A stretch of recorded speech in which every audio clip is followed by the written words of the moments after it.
Hi everyone. Today I'm excited to present our research paper towards understanding unsafe video generation. My name is Yan. At first, I want to talk about what is unsafe content generation. In my opinion, it is a potential issue that arises with the development of the generation model. It can be triggered by a malicious user intentionally use unsafe prompt to query the generation model. Or it may also have a small probability to be triggered just by the normal prompt. On the dark web, we can already see some malicious users discuss how to use video generation model to do the bad things. And surprisingly, we found some video generation model does not have the safety filter. That means the malicious user can easily use this model to generate unsafe video. And in our work, we want to defend against it. However, video generation is a new error. Therefore, there's no existing of benchmark datasets. So the first step of our work is to do the data collection. In our work, we use prompts from the Unsafe diffusion and I2P datasets. These two datasets collect prompts from the Lexica and 4chan. And these prompts can induce text-to-image model to generate unsafe content. And currently, most video generation models still use text-to-image model as their backbone.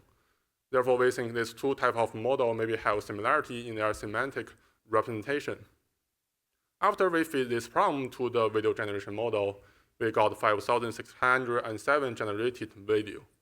Then we removed the low quality and uninformative video, and we got 2,112 generated video.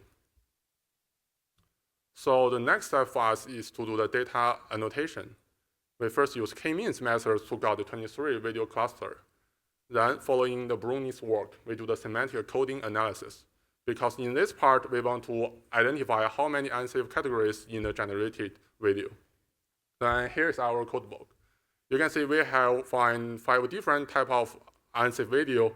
There are distort video, terrifying video, pornographic video, violent video, and political video. So now we can start to do the data labeling work. With IRB protocol from the school, we construct our online survey and recruit 600 participants from the Prolific platform. And each participant will label 30 generated video. And after data cleaning and pre-processing, we finally got 403 valid response. Here is the labeling results from the participants. And we show it in this table.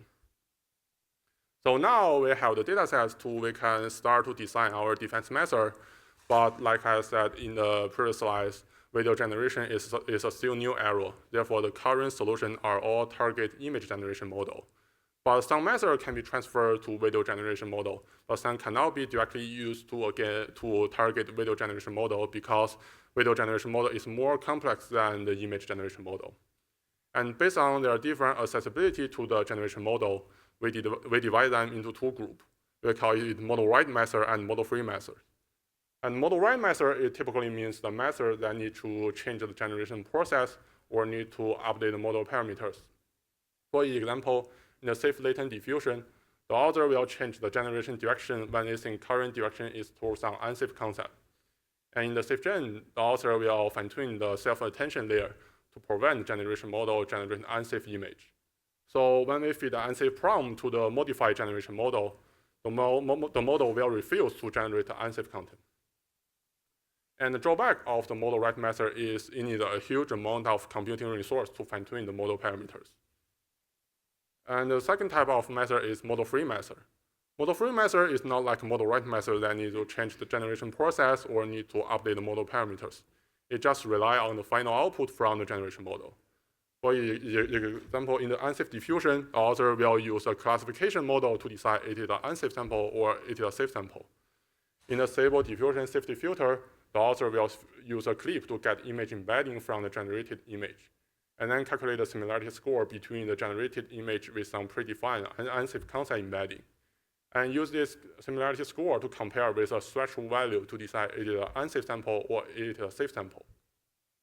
And drawback of the model-free method is it's easy to be bypassed by using adversary or jailbreak attack. So in our work, we want to find the middle ground between the model write method and model free method. we do not want to change the generation process or need to update the model parameters because we want our method is computation efficient, and also we want our method are robust to the adversary and jailbreak attack. So we call our method model read method. And the intuition of our method is very simple. We want to use the intermediate output during the inference process. And the goal of our method is to achieve computation efficient and robust to this attack. And the name of our method is latent variable defense. We call it LVD in the following slides. And here is a workflow of the video generation model. Because our model is video generation model, but I put an image edit here. And the image is represent a set of frames of the video. And the video generation model will progressively denoise the noisy sample step by step, and finally get the generated output.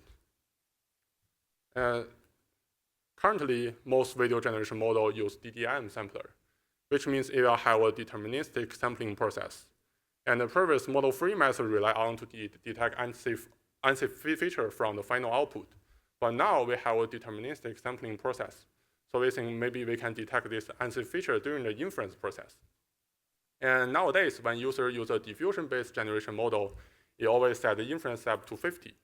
So the initial version of our method means we will use 50 detection model to detect the unsafe sample. However, training 50 detection model is still a high demand for the computing resource. Therefore, we introduce our first hyperparameter eta here, and we will use eta to control how many steps we want to detect.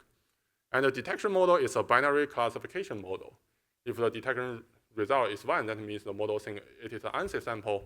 Otherwise, if the detection result is 0, that means the model thinks it is a safe sample. We also use another hyperparameter lambda to serve as a threshold value in our method. For example, when we set eta to 20 and lambda to 0.6, that means we will collect the detection result from the first 20 steps, and then we will sum this detection result together to compare it with eta times lambda. If the sum of detection result is bigger than eta times lambda, we think it is an unsafe sample. Otherwise, we think it is a safe sample.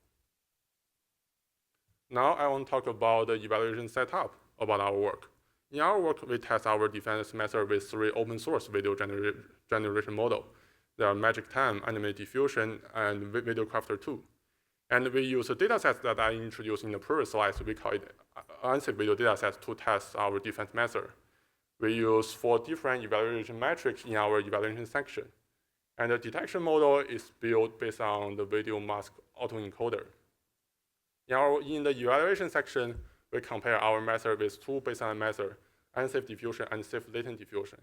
And these 2 methods are originally designed for the image generation model, but we transfer them to against generation model in our evaluation section. And now I want to talk about some interesting findings that we found in our evaluation section.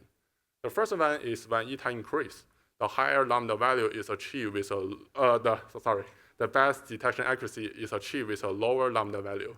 And the reason is when we set lambda to a higher value, for example, when we set lambda to 1, that means LVD require unsafe samples detection result to be 1 at every denoising step. And for the same reason, it will also cause high TNR value but low TPR value, because set lambda to a higher value will make LVD misclassify some unsafe sample into the safe group. We also show the AOC score for our defense method. We can see our method can achieve high AOC score on the 3 video generation model. And in this page, we compare our method with baseline method. In the first table, we compare our method with unsafe diffusion. We can see on the 3 evaluation metric, our method can work better than unsafe diffusion. And in the following table, we compare our method with safe latent diffusion. Because safe latent diffusion is a model-right method, so at here, we use noodly remove rate to quantify the performance of safe latent diffusion. In this page, we can find our method can outperform the baseline method. Because the intuition of our method is very simple, we just use detection model at each denoising step. So our method is an easy plug-in method. We can combine our method with other defense strategy. In the first table, we combine our method with unsafe diffusion. We can see the combined method has improved the detection accuracy significantly. And we can also combine our method with model right method, safe latent diffusion, by replacing the momentum parameters with confidence score from the detection model. We can see the combined method can provide better protection than the original safe latent diffusion, and it's all under the same configurations. Now I want to make a conclusion.